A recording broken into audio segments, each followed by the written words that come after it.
Hello, hello. Yep, Andrew G's garage back.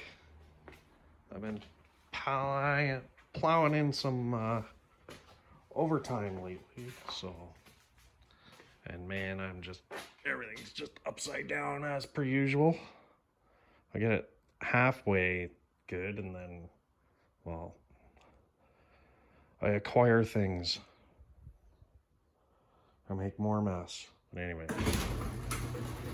Finally gonna finish up this wiring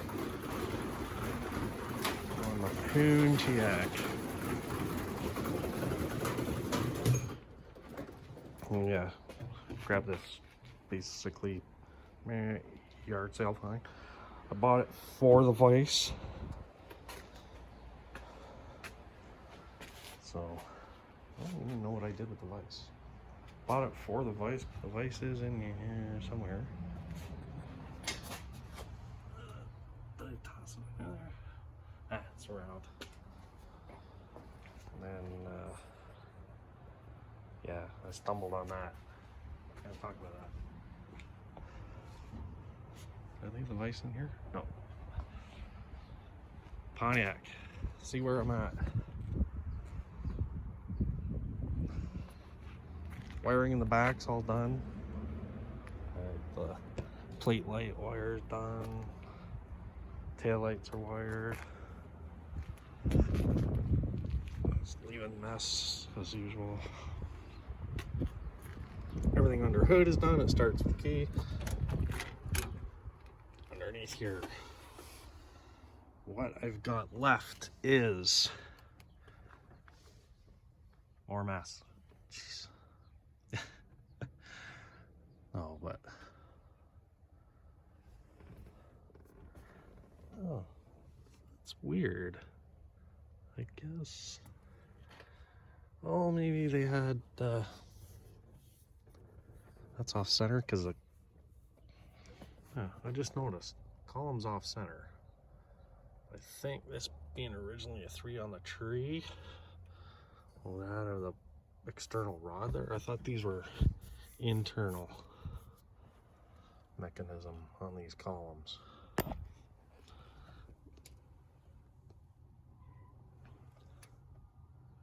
find that weird. Everything's together. Why? Okay, I'm getting sidetracked. Anyway, I'm gonna put a light switch in. It's currently out.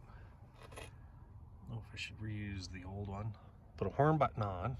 So I got it in a box right there. Just gonna mount it under the column. I have no wiring coming up the column any longer.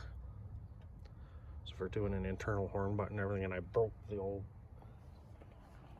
stock steering wheel getting it off.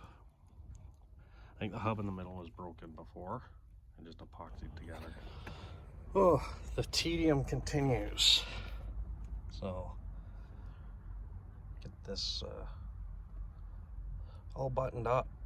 Horn button, signal light switch, headlight switch is in and works, ignition switch is in and works, and then it's tidying up all this spare crapola.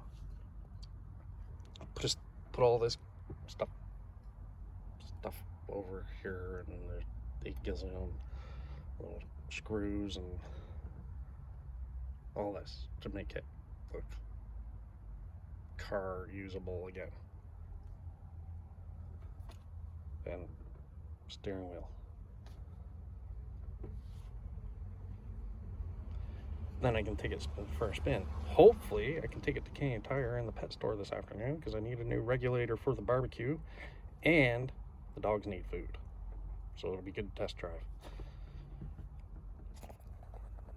Okay, so before I actually install this, I tested it with my meter to make sure it works. This side where the green wire is just going to go to ground on the bottom of the dash, and the horn wire from this harness, when you hit it to ground, when you ground that lead, it sets the horn off, triggers the relay, makes the horn go. That I already tested as well. So put the crimp on for the other side for that terminal, and then I'm going to tie wrap this underneath the column. How I tested it was with my cheap ass multimeter. I'm an electrician, and for my own personal use, I don't go buy a real expensive meter. Just a cheapo. This is Mastercraft, which if you're in Canada, it's a Canadian Tire brand. So you just set it to that setting. So you're checking for continuity, and it's audible tone. So the leads touch together, you get the buzz. Then let's see if I can do this. Probably can't do this one-handed. Phone in one hand and likely not. So I've got the button in my one hand and phone and everything twisted up. When I push the button, there, see the resistance goes to 0. It beeps, and so will the horn. I check crap like this, even brand new, because cheap Chinesium, that's why. Nothing worse than screwing around and getting this all mounted in place and everything, and then you got to cut it all loose to troubleshoot it. I know that works. So I'll get this mounted. The horn wire is part of the harness. Oh, that's hazards. One of these. That's the black. See? It's printed right on there. Horn button. This is the column harness, half of which I will not be using. So there we go.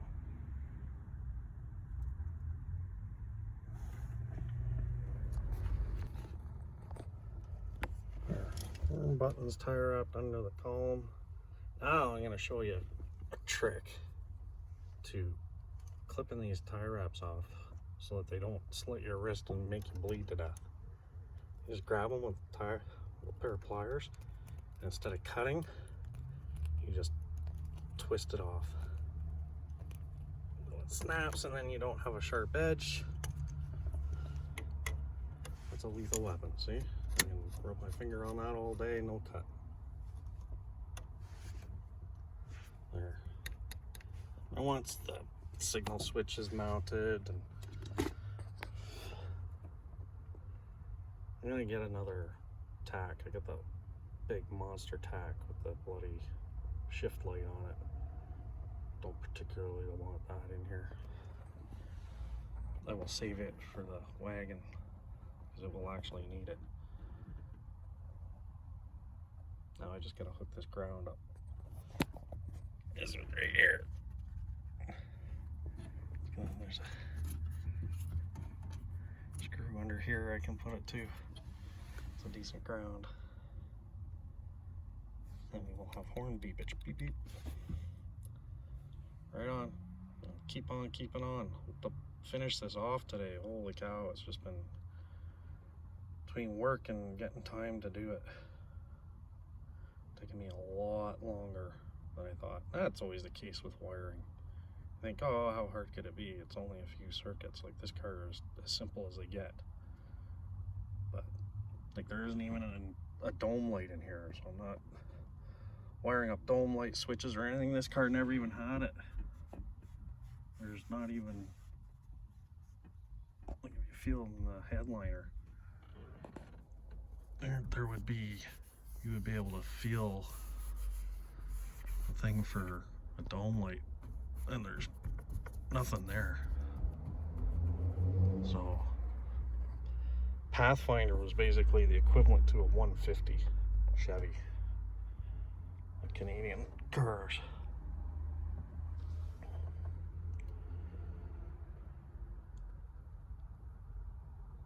So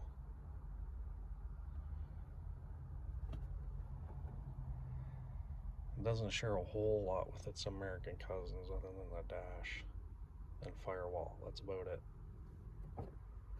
Everything else is interchangeable with a Chevy, so I can even bolt a 55 Chev front end on this thing. Guys have done it. Guys do it with the 57 Pontiacs too, but 57 Chevy front end. I've seen a couple of them running around like that. And then you get the crazy Pontiac rear quarters. It looks kind of cool, actually. Anyway, enough about that. Let's carry on. Next will be the signal light switch. We'll go from there. So back at it again. This thing has been kicking my butt. And I was trying to figure out the brake lights. Figured I had no brake lights. But I had power going to the switch and the switch is okay and blah blah blah blah blah. You know, digging through. These are the wires that are supposed to connect to the column harness. And what I have here is brake light switch output. So I check it, I have power here when I depress the brake pedal. Wire power goes out here and out. It comes out here. This is supposed to go stretch to the back for your third brake light. There's dome light wires as well. Go out there. Guess assuming it's gonna go up into the ceiling and then down to the back window or package shelf or hatch or whatever you're putting this in. I don't have a third brake light. It's not gonna have a third brake light. But this was designed to plug into the harness of like a GM column. And you get several connectors with the kit.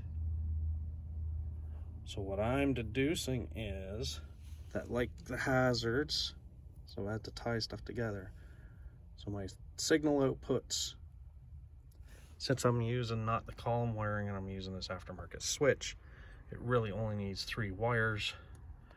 Hazard power, so it has power all the time when the battery's plugged in, so you can have hazards even without the ignition on.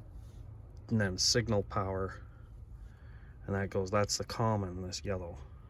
Here is the common. It goes for this signal switch. And then you just have 2 outs. Because inside, if you take this apart, when you push in, this thing's hard to do one-handed. When you push in the hazard thing, it's actually activating both switches for both the signal lights. So what I'm also assuming is that this brake switch output also needs to be jumpered, I think, to both these outputs. When I step on the brakes, it sends power to these signals. But I don't want it to go to the front signals. I don't want the front signal lights to come on. The front marker lights to come on. So it'll be these 2 rears. So I just gotta jumper this output to these 2. It's making it kind of a schmozzle. Wish I kind of knew that's what it was doing. But this is not a fault of the kit. It's because the wiring was long ago stripped out of this column. There's no connector in the bottom. It's just chopped off even with the column. You can see the wire is still in there, but it's cut like flush with the tube. So there's no point in using it. Probably shorted out in there at some point in time, so I chopped off and put that in. Which, fine. This isn't 100% tight either. Tighten that up a little. It's a little wobbly. I think I'm gonna move it up so it butts against here. Take up that space so it doesn't wobble. The gear clamp doesn't quite tighten enough for this, so there's a piece of rubber. That's what they had under it before, so assuming that's why. And see, there's the horn button. The battery's unplugged, of course, so that's what I'm gonna get at now. I do that, and then I can tuck all this wiring up because it's done. That's it. Finally. Well, I gotta tuck all this extra up. I'm not gonna chop it off. I'm just gonna tuck it up. Oh yeah, and I'm gonna do the high beam switch. Ugh. Barf. I like the stomper on the floor, but I don't know. I may do that yet. All right. Okay, so what I did didn't work. This white wire is the output for the brake light switch. I just had them jumpered together down there, not connected, so I won't have to actually step on the brake pedal. But what I suspected would be the case, because I put the jumper in. These are my rear signal light wires here, the green and yellow. So I just have a jumper between the two, and then this here is the output from the brake light switch, which is just jumpered through the switch right now. But when I activate the turn signal, because these both are tied together, both my turn signals flash. So left and right both flash, which is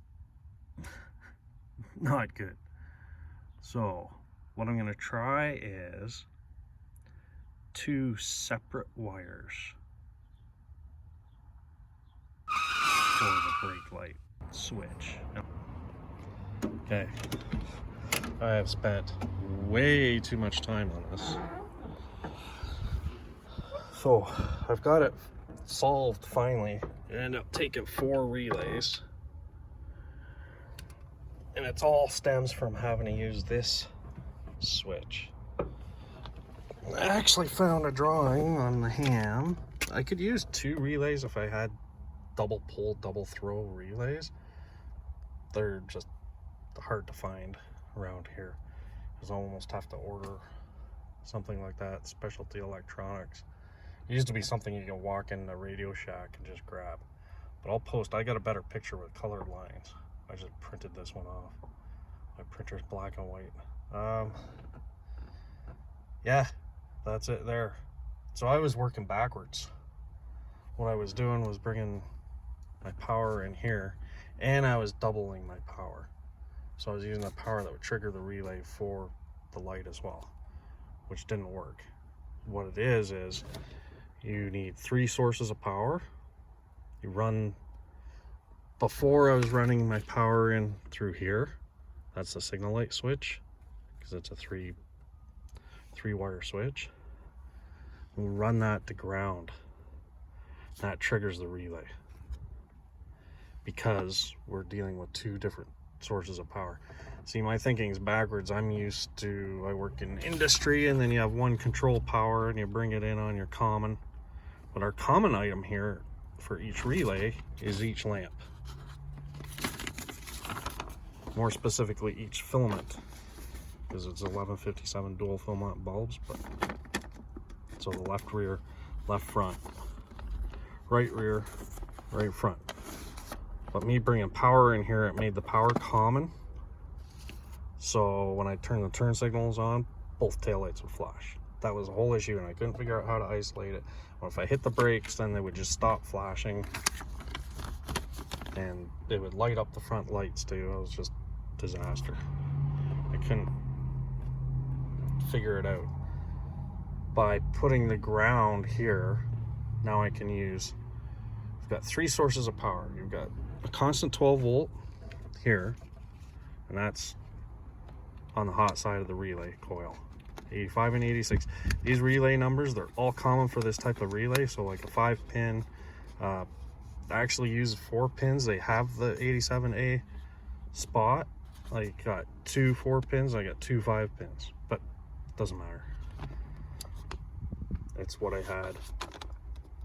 So yeah, so you got this 12 volt here. So when I hit the switch to the right, it takes this power to ground. See, I'm used to working in AC. You take AC to ground, you're blowing fuses, tripper breakers, but this completes the circuit. So goes through the ground, that fires the relay for the right signal. What that does is it opens this contact's normally closed. It opens that, so now your brake light's isolated.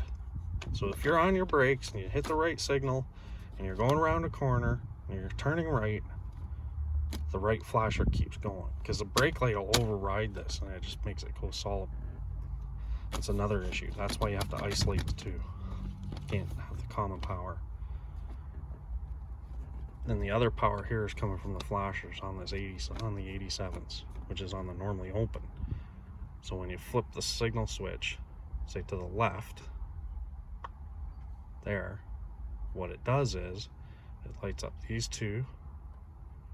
So then that opens those two contacts, but closes these 87 contacts. That takes that signal, the flasher power now goes through this number 30 common. It goes to the left rear and the left front light and flashing. When the signal switches in the neutral position, it doesn't fire the relays. So then now your brake light power, when you hit the brakes, goes through this 87, which is normally closed, to the 30 and to the light on the rear. And that's the rear. The relays for the rears need to be 5-pin. The relays for the front can be 4-pin, and that's actually what I use, because you don't actually need the 87A terminals. You don't need the normally closed, you just need the normally opens for the fronts. But the rear is the big deal, because that opens it up. Technically, you could yeah, problem here, if you use the common, see, this is why you need the double pulse. If you use the common relay, when you hit the brakes, your park lights will come on. That's why you need the relays to separate front and rear lights. So when you hit the brakes here, because that's normally closed, the 87A is normally closed. Oh, it's good. And then it goes out to the rear light. It does that for both, because when you hit the brakes, this switch closes. Brake light power. It goes to the 87A on the other rear relay.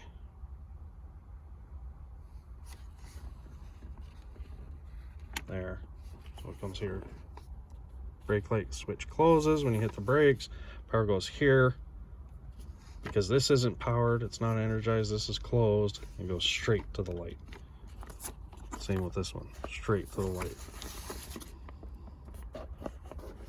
For this one here, straight out there.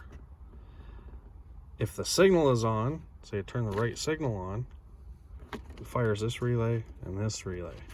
So what it does is it closes that contact to the 87. It actually moves position. It's just a switch, right? Your 30s are common. So you're just moving, you're selecting which source of power you're using to light this lamp in the rear. So you turn the right signal on, it's coming from the flasher, and the load makes it the relay flash and the flasher. But I had it before, but what happened is I'd hit the brakes and my brake lights would flash. Like 4 ways. That's because of the way everything was common. And then if I had a turn signal on, it would just go steady and everything would come light up. So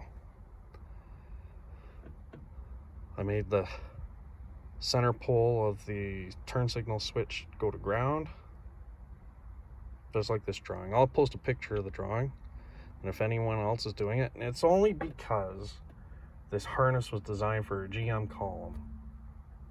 Now, factory GM columns, this has it, but all the guts are ripped out of it.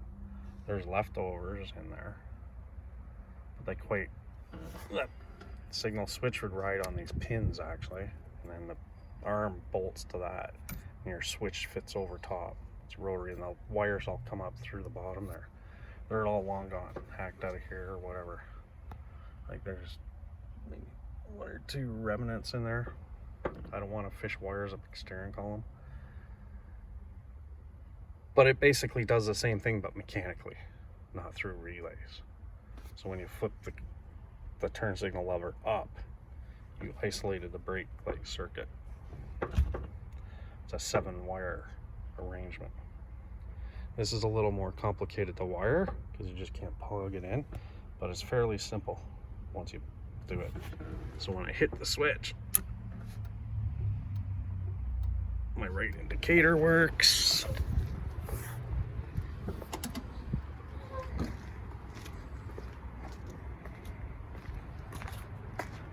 Front signal.